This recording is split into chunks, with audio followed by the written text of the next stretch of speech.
علیکم ناظرین، جیسے کہ آپ کو معلوم ہے میرے پہلے ولاگ میں نے آپ کو بتایا کہ رات کو کیونکہ پورے ملک کیا پوری دنیا میں یہ بات پھیلی کہ مولانا طارق جمیل جو عالم دین ہیں، مذہبی اسکالر ہیں، ان کے صاحبزادے نے کیونکہ اس کی ابھی کنفرم نہیں تھی کہ انہوں نے خود کو گولی مار کر خودکشی کی یا ان کو کسی نے فائرنگ کر کے قتل کیا، تو لیکن جب ان کی لاش کو RHC جو وہاں ان کے علاقے کا ہے ہاسپٹل وہاں لایا گیا، وہاں پر ڈاکٹر نے بھی ان کی موت کی تصدیق کر دی اور طارق جمیل صاحب نے خود بھی ٹویٹ کر کے انتقال کی خبر دی اور خود بھی دعا کی، مغفرت کی اور لوگوں سے بھی گزارش کی۔ اس کے علاوہ کیونکہ ابھی تک اس معاملے کا پہلو کا نہیں پتہ تھا کہ یہ معاملہ کیا ہوا، تو اس کے بعد لاش کو گھر منتقل کیا گیا۔ گھر کے بعد چند منٹوں بعد آپ کہہ سکتے ہیں کہ جو RPO ملتان چودھری سہیل صاحب ہیں، انہوں نے بیان جاری کیا کہ یہ جو صاحبزادہ ہے طارق جمیل صاحب کے، عاصم جمیل، انہوں نے خود کو گولی مار کر خودکشی کی ہے۔ وہ ایک نفسیاتی مریض تھے اور یہ نفسیاتی مریض بڑے پرانے تھے، ان کو وہ نفسیات کی میڈیسن بھی کھا رہے تھے۔ اس کے بعد وہ مطلب گھر میں اکیلے موجود تھے اور کوئی جم میں تھے یا ورزش کر رہے تھے، جہاں پر انہوں نے موقع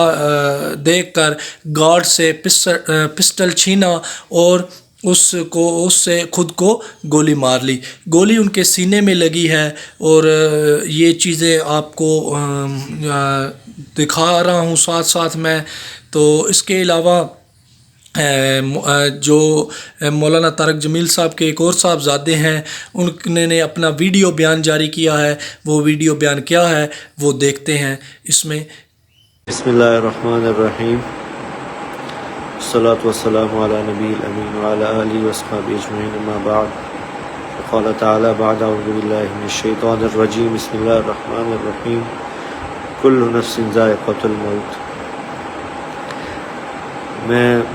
انتہائی بوجھل دل سے، انتہائی مشکل سے یہ ویڈیو میسیج ریکارڈ کروا رہا ہوں کہ آج شام کو میرے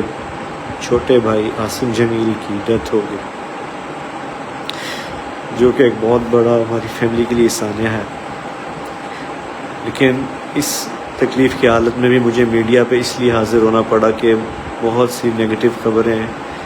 مختلف خبریں، غلط خبریں میڈیا پر چلائی جا رہی ہیں۔ میں ان کی وضاحت کے لیے حاضر ہوا ہوں کہ میرے بھائی عاصم جمیل بچپن سے شدید ڈپریشن کے مریض تھے اور پچھلے 6 ماہ سے ان کو جو ان کی بیماری کی شدت کی وجہ سے الیکٹرک شاک لگائے جا رہے تھے تاکہ ان کی ڈپریشن کو، ان کی بیماری کو کنٹرول کیا جا سکے،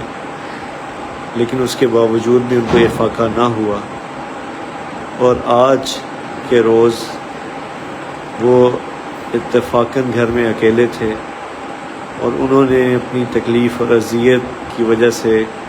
باہر سیکیورٹی پہ تعینات جو گارڈ تھا اس سے بندوق لی اور اس سے اپنے آپ کو انہوں نے شوٹ کر دیا۔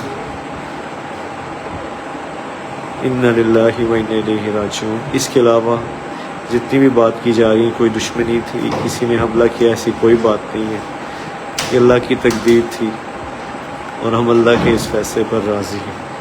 آپ سب سے دعاؤں کی درخواست ہے۔ السلام علیکم ورحمۃ اللہ۔ جی ناظرین، جیسے کہ آپ نے یہ ویڈیو بیان دیکھا، ان کا یہی کہنا ہے کہ غلط خبریں جو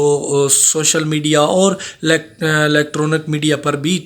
چلائی جا رہی ہیں، کیونکہ چلائی اس لیے جا رہی تھی کیونکہ اس ٹائم تک ابھی پہلو میں کنفرم نہیں تھا کہ واقعہ کیا پیش آیا، تو انہوں نے اس خبر کی تردید کی ہے اور کہا ہے کہ یہ واقعی ہی وہ نفسیاتی مریض تھے اور چند ہفتوں سے انہیں شاک بھی دیے جا رہے تھے، تو وہ میڈیسن بھی نفسیات کی کھا رہے تھے، جس کی وجہ سے وہ اس کچھ، کیونکہ وہ گھر میں اکیلے تھے، کوئی گھر میں تھا نہیں، تو جب انہوں نے دیکھا میں گھر میں اکیلا ہوں اور یہ اذیت اور یہ جو بیماری میں وہ تکلیف برداشت کر رہے تھے، اور